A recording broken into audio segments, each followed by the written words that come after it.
and welcome my dear students. How are you all? I hope you all are fine in your home. So dear students, once again welcome back in our online class. और आज हम शुरू करेंगे हमारी हिंदी की text book का एक new chapter जो कि है 14 चैप्टर तूफानों की ओर। तूफान आप जब जानते होंगे, तूफान आता है जैसे कि हमारे आसपास भी तूफान, कभी कभी बहुत तेज हवाएं चलती है और कभी कभी समुद्रों में भी तूफान आता है ना। तो हम आज तूफानों के बारे में नहीं पढ़ेंगे। यहाँ इस लेसन में तूफान का मतलब है हमारी विषम परिस्थितियां। विषम का मतलब होता है बुरी बुरी कंडीशन जो होती है ना।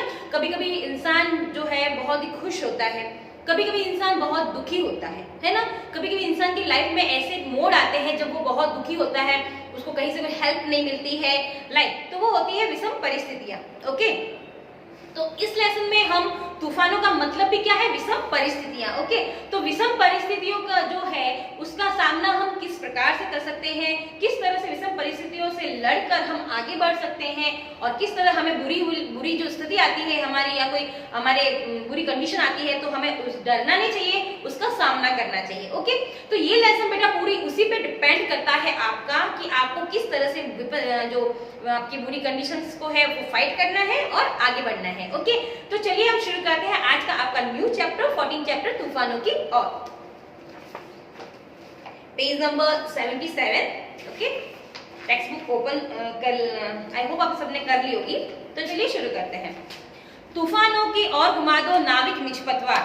तूफानों की ओर, आपको समुद्र में तूफान आता है तो निज का मतलब होता है अपनी, पतवार का मतलब होता है ये जो नाव होती है ना, जो चलाते हैं नाविक। नाविक मतलब नाव को चलाने वाला, और जो छोटी सी बोट होती है उसको नाव बोलते हैं। तो वो ऐसे कवि जो है इसके शिव मंगल सिंह सुमन के द्वारा लिखी गई ये कविता है। तो कवि ऐसे कह रहे हैं कि तूफानों की ओर घुमा दो नाविक, तुम अपनी पतवार को जो तूफानों की ओर घुमा दो। आज सिंधु ने विष उगला है, लहरों का यौवन मचला है।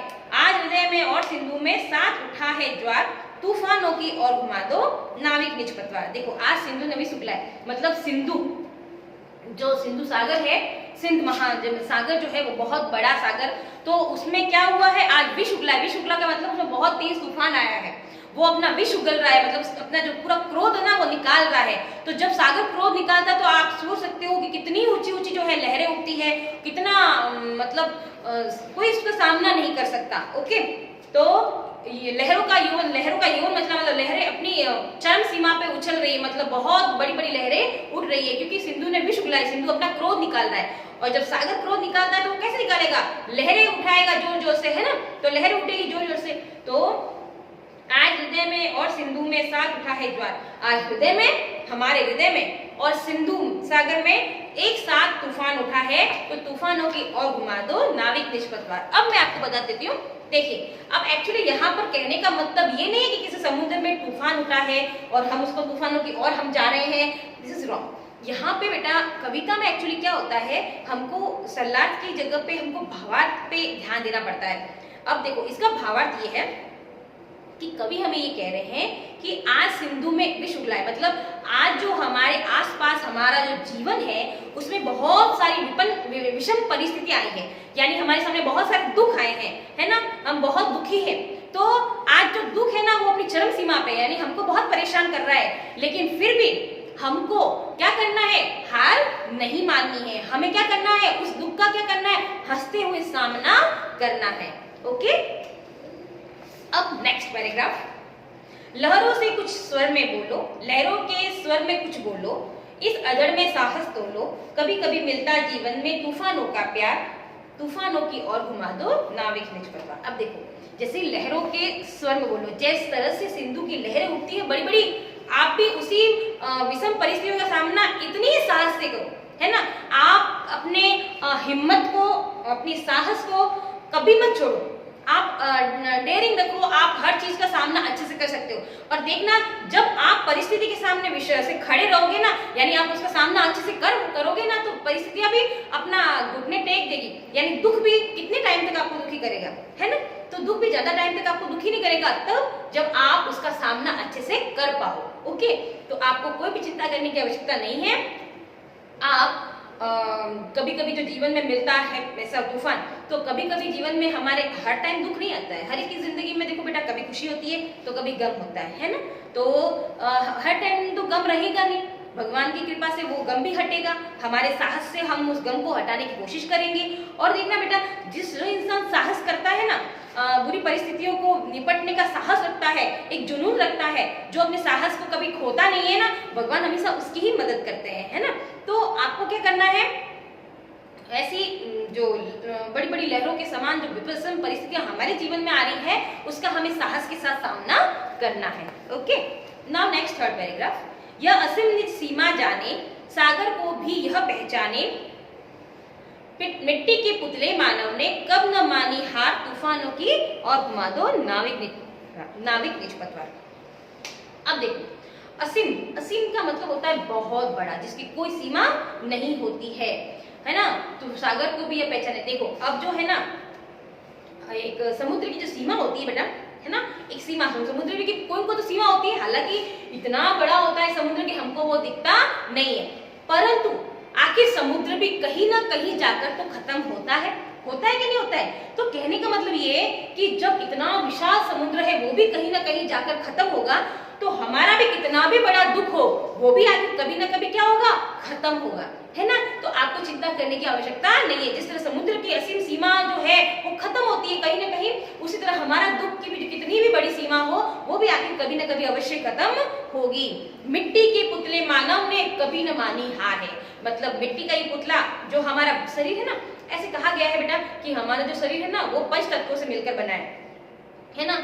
पृथ्वी, जल, वायु, अग्नि, इस तरह से 5 कोई है, मिट्टी, सॉरी, तो इन 5 चीजों से हमारा शरीर बन के बना। आपको पता है जब शरीर हमारा शरीर आखिर में अंत में मिट्टी में ही मिल जाता है, राख बन जाता है, मिट्टी में मिल जाता है। इस मिट्टी से ही हमने जन्म लिया और इस मिट्टी में ही हमको मिलना है।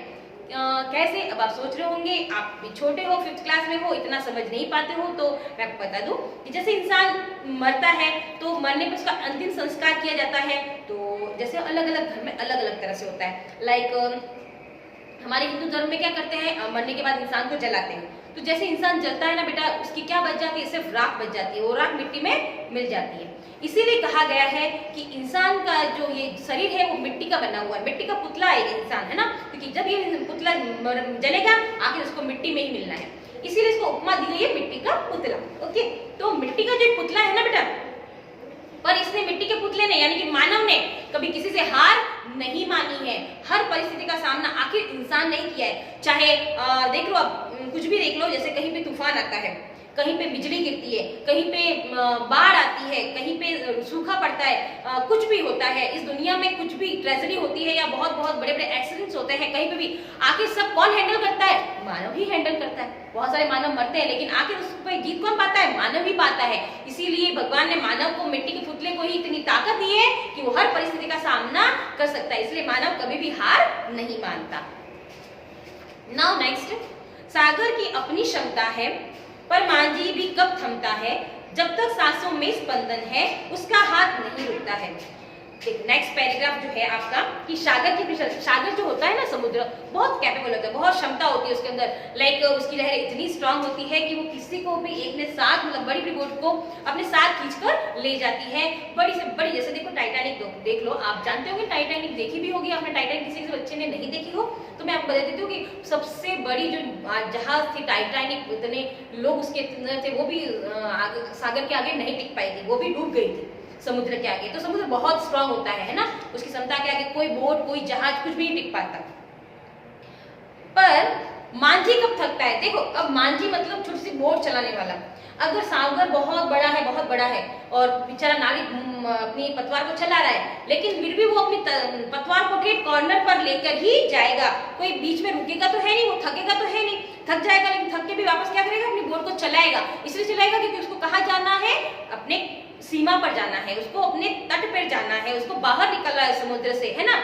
तो कहने का मतलब ये है कि कितना भी दुख हमको चारों ओर से घेरे हुए हैं, उस दुख से हमको क्या करना है, हम रुकने वाले नहीं है, उस दुख से हमको क्या करना है, बाहर निकलना है। ओके, जब तक सांसों में स्पंदन है, जब तक हमारी सांसों में स्पंदन मतलब जब तक हमारी सांस चल रही है, हम सांस ले रहे हैं, यानी कि जिंदा है हम, तब तक हम कभी भी रुकने वाले नहीं हैं। के बल पर कब डाले सातों सागर पार, तूफानों की और घुमा दो नाविक निज पतवार। मतलब एक नाविक जो है अपने बल पर, अपने हाथों के बल पर सातों समुद्र पार कर लेता है ना। तो उसी तरह से वो थकता नहीं है, इसी तरह से हम उस 7 समुद्र के जितना दुख तो हमारे पास है नहीं, अगर आ भी जाता है तो भी हमें उस नाविक की तरह कभी भी नहीं रुकना है। उस दुखों को पार करते हुए हमें क्या करना है, आगे बढ़ना है। ओके, और जिस तरह से हम समुद्र से मतलब नाविक जो है समुद्र से बाहर निकालने की हिम्मत रखता है, उसी तरह हमें भी अपने दुखों को मतलब सहन करते हुए हमें अपनी लाइफ में क्या करना है, आगे बढ़ते रहना है। ओके, तो माय डियर स्टूडेंट्स, ये आपका चैप्टर इसी के साथ फिनिश होता है। आई होप आपको अच्छे से इसका जो भावार्थ है वो समझ में आया होगा।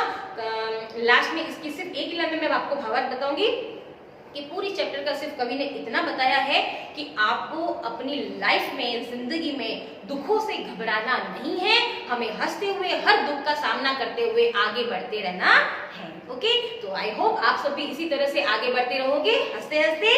ठीक है, इसी के साथ अपना लेसन फिनिश होता है। Bye bye, have a good day children's.